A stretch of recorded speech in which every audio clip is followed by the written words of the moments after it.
First things first, quick shout out to that Ninja Trev, YouTuber, firefighter, dancer, musician, you name it. All the way cool dude, so check out his stuff, channel linked in the top right hand corner and the video description. And now, Pedro Lebron, thanks for the request for this video. When it comes to vlogging, using a smartphone in combination with a gimbal is definitely one of the top options in my book. It's the camera you know how to use, it's the one you always have with you, and nobody likes shaky footage. But there's also problems. Most of the time, the gimbal build itself does not allow for the use of a wide-angle lens. Except if you terribly compromise screen accessibility. And usually regular smartphone gimbals don't have the payload limit to accommodate for large phones, including accessories. So here's what we can do to solve these problems.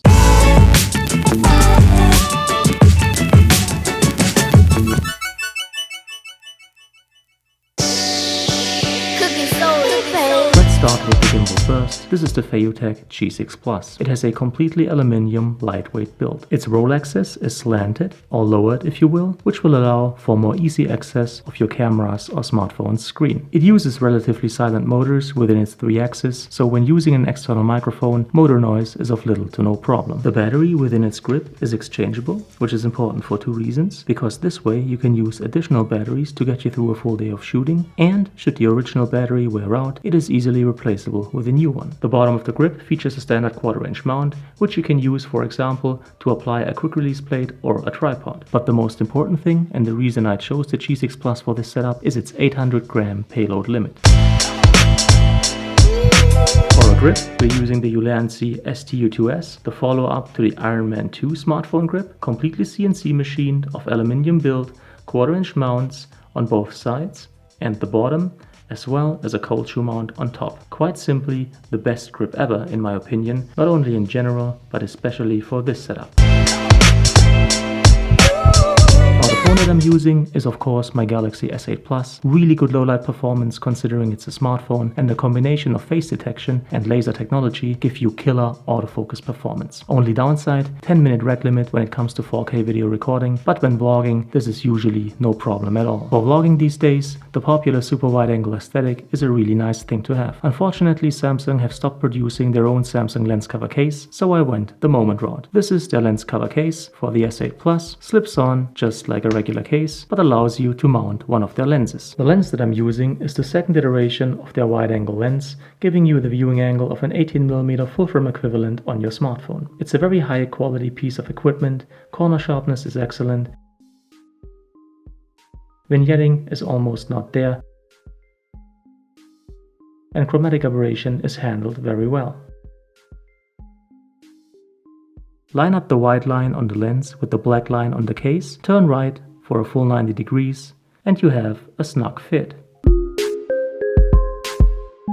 For extra power, we're using a credit card sized power bank like this one, and this one especially has a big advantage over other power banks of such size. It has a regular USB-A connector, which allows you to use any cable that you need. In our case, what we need is a regular USB-A to USB-C charging cable. Also, this length is perfect. To apply the power bank to the phone, we're using 3M Dual Lock, a heavy-duty, sturdy, all-plastic kind of Velcro. First piece is applied to the power bank right there. Second piece is applied right on top of the first one. Then place the power bank onto the phone right there, right in the middle, and you have to apply it exactly like this so that the USB-A connector of the power bank is right there. The mic jack is right here and the USB-C connector is right here. High quality external directional audio we're getting from the Rode VideoMic ME, standard go-to mic for such setups with a great reputation. It's easy to apply, of lightweight, has a low self-noise ratio, a headphone jack in the back so you can control your audio, and it comes with really good wind protection. Let's apply the quick release plate of the gimbal to the smartphone grip, and there's a specific way to do this, so follow me exactly. You must use one of the smaller holes, not the big one in the middle, and you must slide the screw all the way up. Then you can apply the quick release plate to the grip in the right way, like this. Because if you don't, you will not be able to position the phone correctly later on. Tiny addition to the grip, this cable clamp right here with adhesive tape on its back, because you all know how much I love cable management. Place it right here on the top part. Open the mount. Now place the phone inside the grip, making sure that you don't push the Bixby button right here, but in fact slide the grip all the way up to the Bixby button. Then secure the phone. USB-A end of the charging cable plugs into the power bank, and as long as you do not charge the phone, the cable clamp serves as a holder for the cable. Video mic ME plugs into the mic jack and is secured via this clamp. Final touch, apply the Rode puffin to the Video mic ME. Of course, lens cap comes off, and now we're ready to put this onto the gimbal.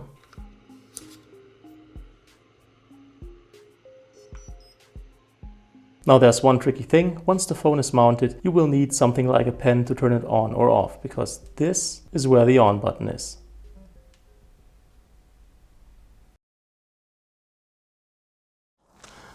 Whew. Now first of all, no audio trouble. Whoa, what was that? The Rode puffin protects the Video mic ME from wind distortion. Now there's limits to what such a small dead cat can do, but it's definitely an excellent option for wind protection for microphones such as the Rode Video mic ME. Also, no noticeable motor noise on the audio track. So as far as audio is concerned, we're golden. Now, as mentioned earlier, there's different shooting modes to choose from. Right now, obviously, I'm in selfie mode, and a triple tap on the function button will get you here. No matter what mode you're in, regular or selfie, you can always combine these modes with other shooting modes. For example, right now I'm combining selfie mode with panning mode, in which the gimbal will follow a panning movement, like so, but it will not follow a tilt, and it at least tries to not follow a roll, although it definitely has problems with that in that mode. Single tap on the function button will get you into lock mode, where all the axes are locked, so the gimbal won't follow a pan, a tilt, or a roll.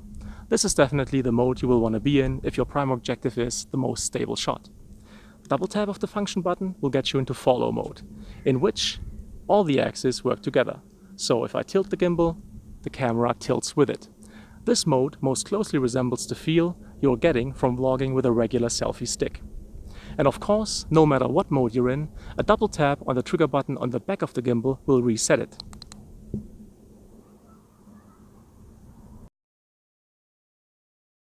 With it. This mode most closely resembles the feel you're getting from vlogging with a regular selfie stick.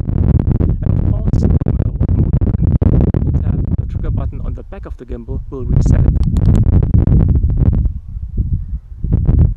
This mode most closely resembles the feel you're getting from vlogging with a regular selfie stick. And of course, no matter what mode you're in, a double tap on the trigger button on the back of the gimbal will reset it.